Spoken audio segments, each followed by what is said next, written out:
ఈరోజున సూళ్ళూరుపేట నియోజకవర్గంలో ప్రచారానికి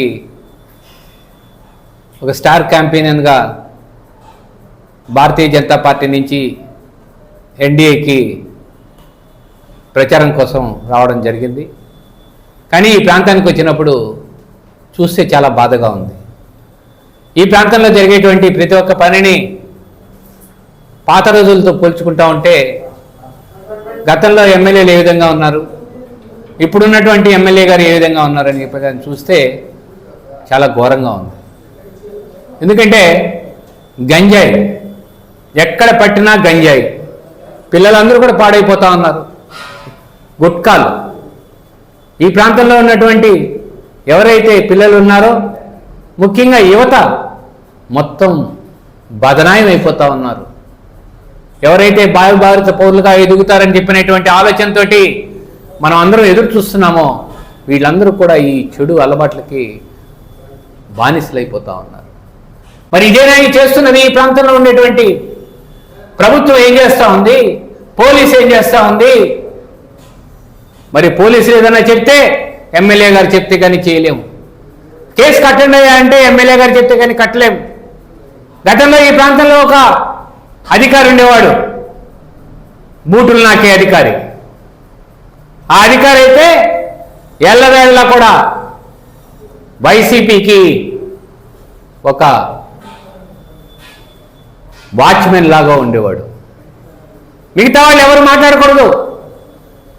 ఎలక్షన్ సమయంలో వచ్చినప్పుడు ఎవరైనా ఎలక్షన్కి పోయి ఓటు వేయాలని చూస్తే వాళ్ళ చేతిలో నుంచి రౌడీల్లాగా కాగితాలు పెరుక్కున్నటువంటి పోలీస్ వ్యవస్థని నేను ఈ ప్రాంతంలోనే చూశాను. ఆ రోజున గట్టిగా వార్నింగ్ ఇవ్వడం కూడా జరిగింది. మళ్ళా ఎలక్ట్ కూడా తెప్పించినటువంటి పరిస్థితి తీసుకొచ్చాను.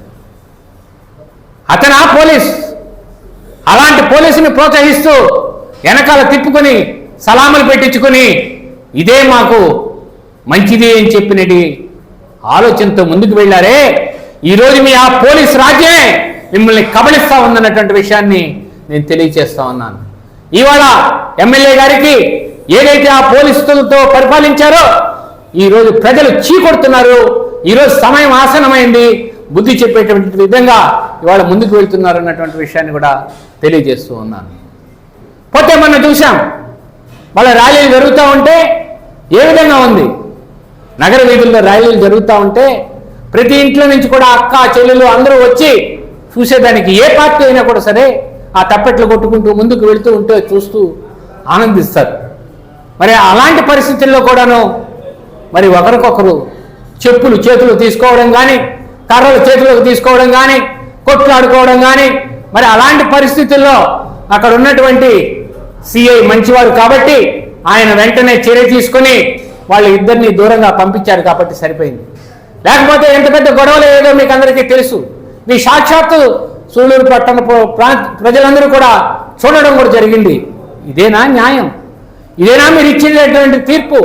ఇదేనా మీరు నేర్పించేటువంటి విషయాలు ఈ పట్టణ ప్రజలకి? కాబట్టి ఇలాంటి చెడ్డ పనులు చేసే వాళ్ళని మిమ్మల్ని అందరినీ కూడా ఉపేక్షించే ప్రసక్తే లేదు. ఇలాంటి క్యాడర్ను పెట్టుకొని మళ్ళీ ల్యాండ్ గ్రాబింగ్స్ కావచ్చు, మరి అనేక విషయాల్లో ఇవాళ తప్పులు జరుగుతున్నా కూడా మరి ఒక ప్రజాప్రతినిధిగా నీ పాత్ర ఏమైంది అని చెప్పని ఎమ్మెల్యే గారిని ప్రశ్నిస్తూ ఉన్నాను. మీ బాధ్యత లేదా? మనం ప్రజల చేత ఎన్నుకోబడిన రోజున మనం ప్రజలకు సేవ చేయాలి, కానీ ప్రజలకి ఇబ్బంది కలిగించేటువంటి పనులు చేయకూడదు అన్నటువంటి విషయం మీకు కూడా తెలుసు కదా. మీరు చదువుకున్న వాళ్ళు, నాకంటే కూడా ఎక్కువ చదువుకున్నటువంటి వ్యక్తి, మరి మీకు ఆ యొక్క ఆలోచన ఎందుకు లేకుండా పోతూ ఉందో. మరి ఈ రోజున ప్రజలు ఎలక్షన్ సమయంలో వీటన్నిటినీ కూడా ఆలోచించి ఓటు వేస్తారన్నటువంటి విషయాన్ని నేను మీకు అందరికీ కూడా తెలియజేస్తూ ఉన్నాను. మరి ఇలాంటి ర్యాలీల్లో కూడా ఒక సెంట్రల్ బ్యాంక్ చైర్మన్ పదవి ఉన్నటువంటి వ్యక్తిగా ఆయన కావచ్చు, అట్లాగే ఇక్కడ మండల స్థాయిలో ఉండేటువంటి వ్యక్తిగా, మండల నాయకుడిగా మరి ఇద్దరు కుస్తీ పట్టుకుని భుజభుజాలు కొట్టుకునే పరిస్థితి తీసుకొస్తుంటే ఇక మీరే విధంగా చేస్తామంటే ఇంకా శాంతి ఎక్కడా, భద్రత ఎక్కడా? శాంతి భద్రతలు ఏమయ్యేవి? ఈ పట్టణంలో లోపించాయన్నట్టు మాట నిజమా కాదా?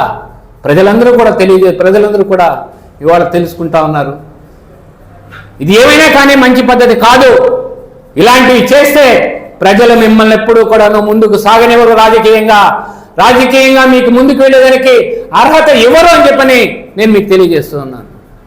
ఈరోజు పెళ్లకూరు మండలం చూస్తున్నాం. మాతో కూడా కలిసి రాజకీయాలు చేసినటువంటి సెంట్రల్ బ్యాంక్ చైర్మన్ చాలా చక్కగా ఉండేవాడు, ప్రజలకు మంచి చేసేవాడు. మరి ఈ పార్టీలోకి వెళ్ళిన తర్వాత మరి ఏమనుకుంటున్నాడేమో, నాకు ముఖ్యమంత్రి ఉన్నాడు, నాకు ఒక ఎమ్మెల్యే ఉన్నాడని చెప్పని ఎగిరెగిరి పడుతున్నాడే. ఇది ఎంతవరకు న్యాయం? ఆ ప్రాంతంలో శ్రీకాంత్ రెడ్డి అనేటువంటి వ్యక్తి ఒక చిన్న రైతు, ఆయన వ్యవసాయం చేసుకునేటువంటి వ్యక్తి. ఎక్కడో తప్పు జరిగిపోయిందని చెప్పని చేతులు వెనక్కి ఇరగకట్టి ఏదైతే పాత రోజుల్లో రాజులు చేస్తున్నారో రాచరికంలో ఆ విధంగా కట్టేసి కొట్టినారే, సిగ్గుందా మీకు?